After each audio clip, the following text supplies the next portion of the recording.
અમરેલીના પૂર્વ ધારાસભ્ય પ્રતાપ દુધાત પર હુમલાનો પ્રયાસ.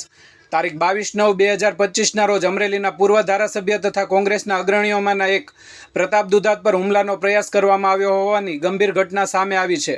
મળતી માહિતી મુજબ ગત મોડી રાત્રે પ્રતાપ દુધાત ગીર સોમનાથથી સરદાર સન્માન યાત્રા પૂર્ણ કરીને પરત ફરી રહ્યા હતા. આ દરમિયાન ધારીના દુધાળા નજીક 3 કાર સાથે આવેલા અજાણ્યા શખ્સોના ટોળાએ તેમની કાર રોકવાનો અને હુમલો કરવાનો પ્રયાસ કર્યો હતો. હાલ આ હુમલો હુમલાખોરો દ્વારા શા માટે કરવામાં આવ્યો છે તેની ચોક્કસ જાણકારી હજુ સુધી મળી નથી. આ બનાવ બાદ પ્રતાપ દુધાતે તાત્કાલિક જિલ્લા પોલીસ વડા સાથે સંપર્ક કર્યો હતો.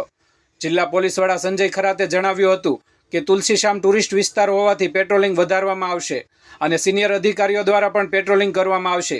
તેમણે વધુમાં ઉમેર્યું હતું કે ફરિયાદ દાખલ થયા બાદ કાયદાકીય કાર્યવાહી હાથ ધરવામાં આવશે. અમરેલી જિલ્લા પોલીસ હાલમાં સમગ્ર મામલે ગંભીરતાથી તપાસ કરી રહી છે.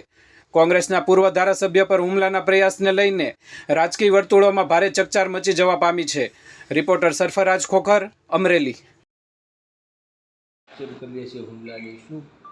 ગઈ રાત્રે આશરે રાત્રે 12 વાગે અમોને ઉપર અમરેલી જિલ્લાના કોંગ્રેસ પ્રમુખ પ્રતાપભાઈ દુધાતનો ફોન આવેલ હતો કે એ તુલસીશ્યામ બાજુથી અમરેલી આવતા રોડ ઉપર કોઈ અજાણ્ય વ્યક્તિએ એમની રાત્રે ગાડી રોકવાની કોશિશ કરેલ છે તેમજ ગાડી ઉપર હુમલા કરેલ છે.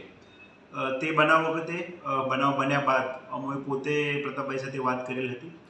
ત્યારબાદ તાત્કાલિક જિલ્લા પોલીસ તરફથી ધારી પોલીસ સ્ટેશનની ટીમ, થાના અધિકારી, 112ની ટીમ તથા બીટ જમાદાર જે જગ્યા બનાવ બનેલ હતો ત્યાં પહોંચીને આવું કોઈને હાજરી બાબતે કંઈક છે કે કેમ તે બાબતે પૂરતી તપાસ હાથ ધરેલ હતી. ગઈ રાત્રે આ જે કામના ફરિયાદી છે પ્રતાપભાઈ સાથે જિલ્લા પોલીસે વાત કરેલ હતી અને રાત્રે જ આપણે આ બનાવ અગર બનેલ હોય તો તે બાબતે સાચી હકીકત સાથે ફરિયાદ લખાવવા માટે જણાવેલ હતું. જે બાબતે આજે સવારે પણ ફરીથી એ લોકોને આપણા તરફથી ફરિયાદ દાખલ કરવા માટે જણાવેલું છે અને આ લોકોએ કદાચ ટૂંક સમયમાં ફરિયાદ પણ દાખલ કરશે. જિલ્લા પોલીસ તરફથી એમના ઉપર જે કોઈ હુમલો કરેલ છે અથવા એની જે આક્ષેપ છે કે અમારા ગાડી ઉપર હુમલો કરેલ છે, લાઠીથી ગાડી ઉપર ડાબા પડેલા છે, તે બાબતે જિલ્લા પોલીસ તરફથી આપણે ઝીણવટભરી તપાસ કરીએ છીએ.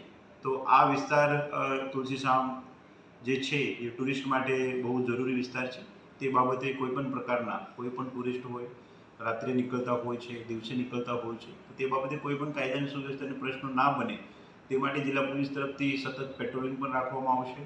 સિનિયર અધિકારીના લેવલમાં પેટ્રોલિંગ રાખવામાં આવશે અને આજે પ્રતાપભાઈ ફરિયાદ અગર થશે અથવા તે સિવાય પણ જિલ્લા પોલીસ આ વિસ્તારમાં કોઈ પણ પ્રકારનું કાયદાની સુવ્યવસ્થાની પરિસ્થિતિ નિર્માણ ના થાય તે માટે કટિબદ્ધ છે. સર, પ્રાથમિક ધોરણે એવું લાગે છે કે આવી ઘટના બની હોય? પ્રાથમિક ધોરણે આવી ઘટના બનેલી છે એવું જિલ્લા પોલીસને અનુમાન છે.